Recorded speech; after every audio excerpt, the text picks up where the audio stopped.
সবাইকে স্বাগত জানাচ্ছি। আমি ফিরোজ তোহার। শুরুতেই সংবাদ শিরোনাম। বাংলাদেশের সর্বশেষ গুরুত্বপূর্ণ আপডেট সংবাদে আপনাকে স্বাগত। শুরুতেই সংবাদ শিরোনাম, পরে বিস্তারিত। শুরুতেই জানিয়ে দিব ডক্টর মোহাম্মদ ইউনূসকে মার্কিন 4 সিনেটরের চিঠি। যা জানা গেল, বাংলাদেশকে সমর্থন এবং গণতন্ত্রের সফল উত্তরণের সহায়তার কথা জানিয়ে যুক্তরাষ্ট্রের সিনেটের 4 জন সদস্য সম্প্রতি হওয়া ব্যাপক বিক্ষোভের প্রেক্ষাপটে দেশে জরুরি ভিত্তিতে গণতান্ত্রিক সংস্কার কাজ চালানো এবং জবাবদিহি প্রতিষ্ঠার প্রয়োজনীয়তার উপর গুরুত্ব আরোপ করেছেন। এরপর জানিয়ে দিব বাংলাদেশ থেকে ডলারে কেনা ডিজেল পেট্রোল অবাধে পাচার হচ্ছে ভারতে। বিশ্ববাজারের সঙ্গে সামঞ্জস্য রেখে এখন প্রতি মাসে বাংলাদেশেও জ্বালানি তেলের সংস্কীয় মূল্য নির্ধারণ করেছে সরকার। তারপরও ভারতের সঙ্গে বাংলাদেশের জ্বালানি তেলের দামের বিশাল ব্যবধান থাকছে। বর্তমানে ভারতের কলকাতা এবং বাংলাদেশের মধ্যে এই ডিজেল পেট্রোল অকটেনের লিটার প্রতি পার্থক্য 22 থেকে 25 টাকা। দামের এই বিশাল পার্থক্যের কারণে বৈদেশিক মুদ্রায় কেনা জ্বালানি তেল অবাধে ভারতে পাচার হচ্ছে। এবারে জানাবো শ্রমিক অসন্তোষের নেপথ্যে কি।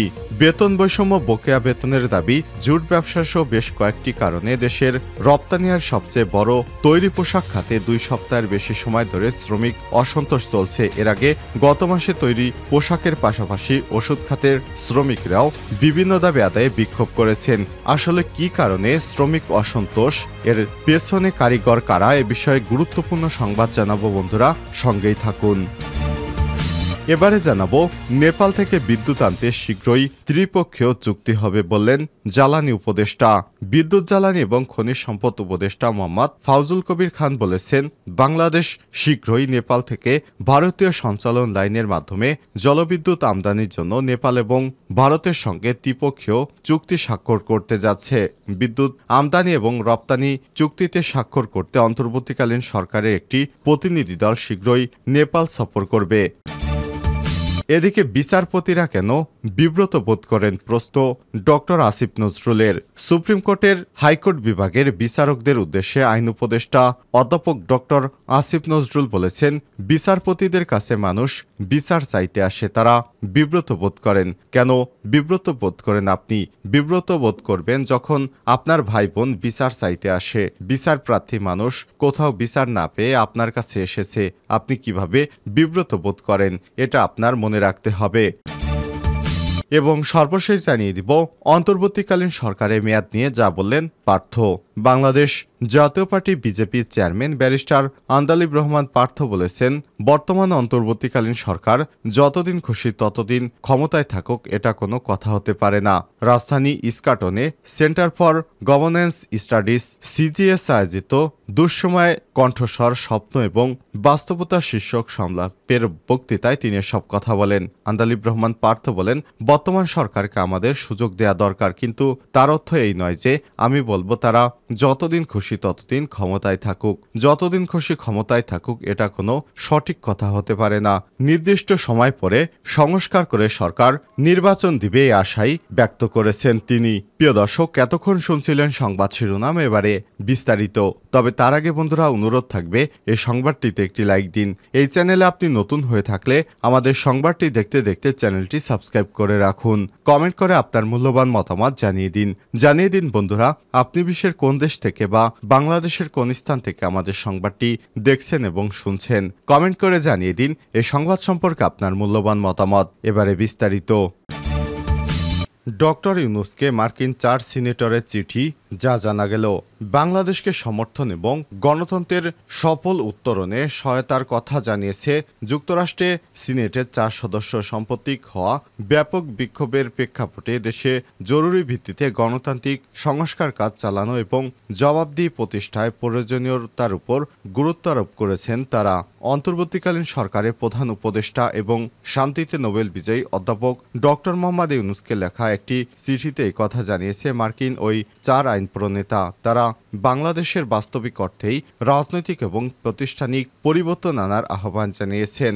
গত শুক্রবার মার্কিন কংগ্রেসের উচ্চকক্ষ সিনেটের পররাষ্ট্র বিষয়ক কমিটির ওয়েবসাইটে এই চিঠি প্রকাশ করা হয়। চিঠিতে সই করেন আইন প্রণেতারা হলেন কমিটির প্রধান এবং সিনেটের Ben Cardin, senate Chris Murphy, Chris van Hollen এবং জেপ মার্কেলে। গুরুত্বপূর্ণ সময় বাংলাদেশের অন্তর্বর্তীকালীন সরকারের নেতৃত্বদানের ভার গ্রহণ করায় তিনি শুরুতেই ডক্টর ইউনূসকে ধন্যবাদ জানিয়েছেন সিনেটররা। তারা হিন্দু সম্প্রদায়, কক্সবাজারে আশ্রয় নেওয়া রোহিঙ্গা সহ দুর্বল জনগোষ্ঠীর উপর হামলার ঘটনায় জড়িত ব্যক্তিদের বিরুদ্ধে কঠোর আইন প্রয়োগ এবং দ্রুত পদক্ষেপ নেওয়ার আহ্বান জানিয়েছেন। চিঠিতে মার্কিন আইন প্রণেতারা লিখেন, সাম্প্রতিক কয়েক সপ্তাহে বাংলাদেশের জনগণ সম্মিলিত পদক্ষেপের মাধ্যমে কিভাবে পরিবর্তন আনয়নকারী শক্তির সাহসী প্রদর্শন করেছে সেই নিজের সরকার অর্থাৎ শেখ হাসিনা সরকার বিশ্ববাসী দেখেছে।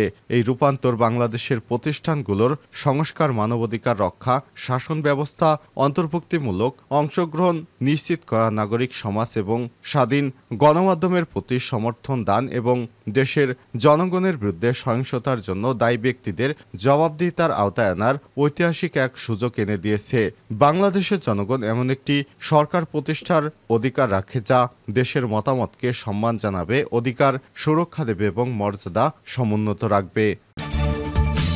ডলারে কেনা ডিজেল পেট্রোল অবাধে পাচার হচ্ছে ভারতে। বিশ্ববাজারের সঙ্গে সামঞ্জস্য রেখে এখন প্রতি মাসে বাংলাদেশেও জ্বালানি তেলের দাম সংস্কীয়ভাবে মূল্য নির্ধারণ করছে সরকার। তারপরও ভারতের সঙ্গে বাংলাদেশের জ্বালানি তেলের দামের বিশাল ব্যবধান থাকছে। বর্তমানে ভারতের কলকাতা বাংলাদেশের মধ্যে ডিজেল পেট্রোল লিটার প্রতি পার্থক্য 22 থেকে 25 টাকা। দামের এই বিশাল পার্থক্যের কারণে বৈদেশিক মুদ্রায় কেনা জ্বালানি তেল অবাধে পাচার হচ্ছে ভারতে। দুই দেশের দামের পার্থক্য 5 টাকার মধ্যে নিয়ে আসার পরামর্শ দিয়েছে খাত সংশ্লিষ্ট ব্যক্তিরা। এদিকে ডলার সংকটে আমদানি করা জ্বালানি তেলের মূল্য পরিশোধে হিমশিম খাচ্ছে বাংলাদেশ সরকার। অন্যদিকে ভারতে অবাধে পাচার হয়ে যাচ্ছে জ্বালানি তেল। এতে দেশের চাহিদা পূরণে সরকারকে বাড়তি তেল আমদানি করা হচ্ছে, যার চাপ বাড়ছে বাংলাদেশের বৈদেশিক মুদ্রার রিজার্ভে। জ্বালানি বিশেষজ্ঞ অর্থনীতিবিদরা বলছেন, ভারতে ডিজেলের দাম বাংলাদেশের চেয়ে বেশি। এমন পরিস্থিতিতে চোরাচালান বাড়াটাই স্বাভাবিক। তাই দুই দেশের মধ্যে তেলের দামের পার্থক্য কমিয়ে আনতে হবে। এতে তেল পাচারের ঝুঁকি কমবে। একই সঙ্গে বাড়তি তেল আমদানির চাপ এবং জ্বালানি তেল পাচার বন্ধ করা গেলে সাশ্রয় হবে বৈদেশিক মুদ্রা।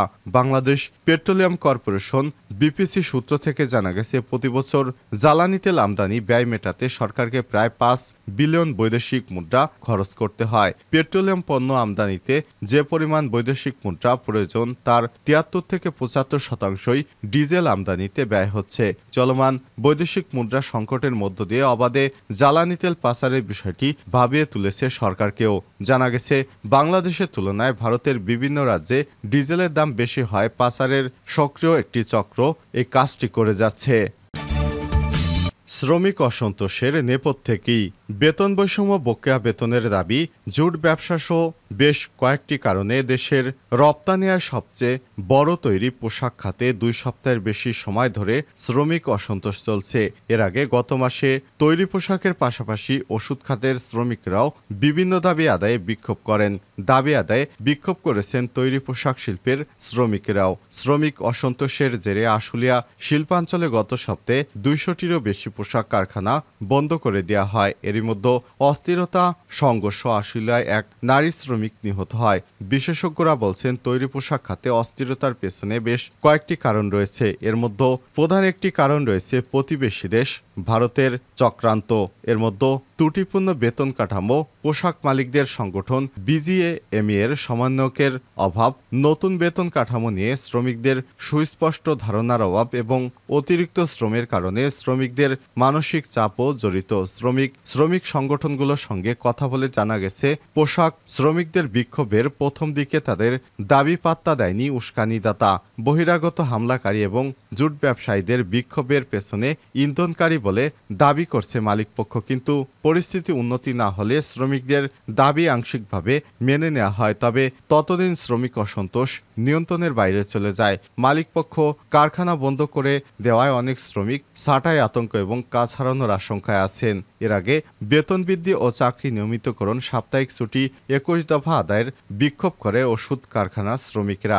সেখানেও বেতন বৈষম্য মূলত প্রধান কারণ হিসেবে দেখছে রাজনৈতিক বিশ্লেষকেরা। নেপাল থেকে বিদ্যুৎ আনতে শীঘ্রই ত্রিপক্ষীয় চুক্তি হবে বললেন জ্বালানি উপদেষ্টা। বিদ্যুৎ, জ্বালানি এবং খনিজ সম্পদ উপদেষ্টা মোহাম্মদ ফাউজুল কবির খান বলেছেন, বাংলাদেশ শীঘ্রই নেপাল থেকে ভারতীয় সঞ্চালন লাইনের মাধ্যমে জলবিদ্যুৎ আমদানির জন্য নেপাল এবং ভারতের সঙ্গে ত্রিপক্ষীয় চুক্তি স্বাক্ষর করতে যাচ্ছে। বিদ্যুৎ আমদানি এবং রপ্তানি চুক্তিতে স্বাক্ষর করতে অন্তর্বর্তীকালীন সরকার একটি প্রতিনিধি দল শীঘ্রই নেপাল সফর করবে। রাজধানী ঢাকার একটি হোটেলে গত শুক্রবার 20 সেপ্টেম্বর সন্ধ্যায় নেপালে ভারতীয় সংবিধান দিবস উপলক্ষে আয়োজিত এক সংবর্ধনা অনুষ্ঠানে প্রধান অতিথির ভাষণে উপদেষ্টা এসব কথা বলেন। বিদ্যুৎ বিভাগ সূত্র থেকে জানা গেছে, জ্বালানি সহযোগিতার পেছনে সমঝোতা হওয়ার 6 বছর পর বাংলাদেশ, নেপাল ও ভারত